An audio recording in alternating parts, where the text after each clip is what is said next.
Most people overcomplicate mac and cheese. They're making a roux, they're tempering eggs, they're baking it for an hour, hoping it doesn't dry out. I don't do any of that. My grandmother doesn't have time for that. I use a code. I call this the 4-1s method. Let's get at it.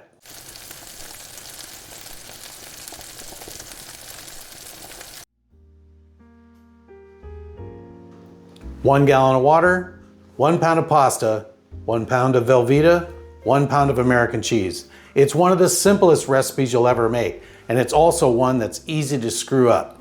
If you lose your focus for 2 minutes, you can ruin the whole pot. Let me show you how to do that right.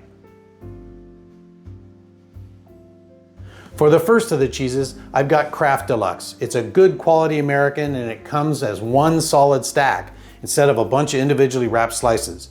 I don't have to separate and restack 24 pieces. I just cut straight through the stack. It's faster and there's a lot less plastic going into the trash. Just cut straight through the stack into roughly 1-inch chunks so they melt evenly. For the second cheese, I'm using Velveeta. Same deal here, just cut it into roughly 1-inch chunks so it melts quickly and smoothly when it hits that hot pasta.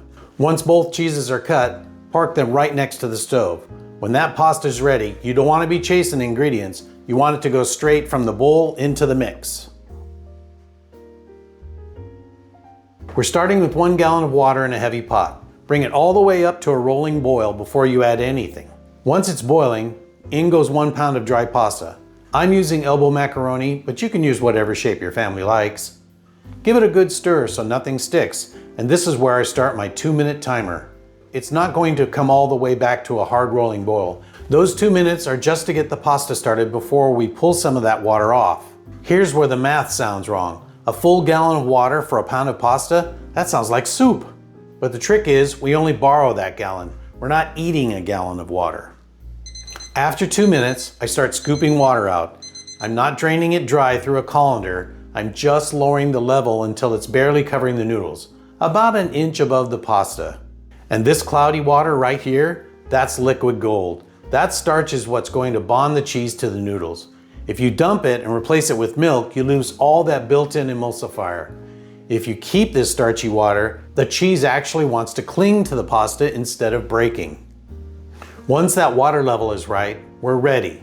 Reduce the heat to low, and that's important, and the cheese goes straight in. This is the 4-1s method.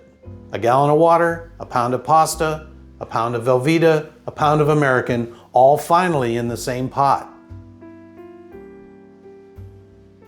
Now we're in what I call the burn zone, but that doesn't mean panic, it just means control. Give everything a good stir to get the cheese moving. Then from here, you're just going back every couple of minutes to scrape the bottom and stir.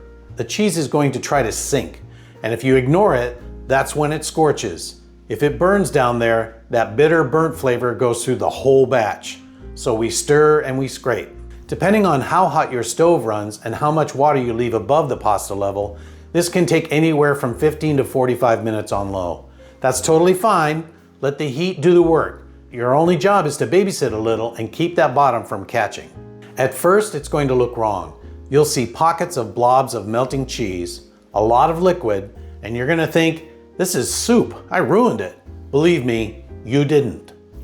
Keep the heat on low and keep the spoon moving. Scrape along the bottom, then fold the pasta over itself. Think of it as polishing every noodle with cheese. You'll notice 3 stages. First, it's soup, lots of movement. Then it turns into sauce. It starts to cling to the spoon. If you're ever wondering, should I stir it? The answer is yes. Yes, you should. If you hang with it a little longer, it turns into gloss. The surface goes from dull and milky to shiny and smooth. That's when you know you nailed it. Right here's the sweet spot. It's not runny, it's not a baked brick. You get that familiar creamy mac and cheese everybody grew up on, but with way more body and flavor than the box kind. I like to hit it with a generous amount of freshly ground black pepper. That sharp heat cuts through all that rich cheese and just wakes the whole thing up. Just a heads up, this will set up firm in the fridge overnight, but don't throw it out. Join us this Sunday for a live stream where I'll show you exactly how to reheat it and turn it into a full meal 3 different ways, including those smoked ham hocks I had done earlier. And I'll see you there. Later, Gators.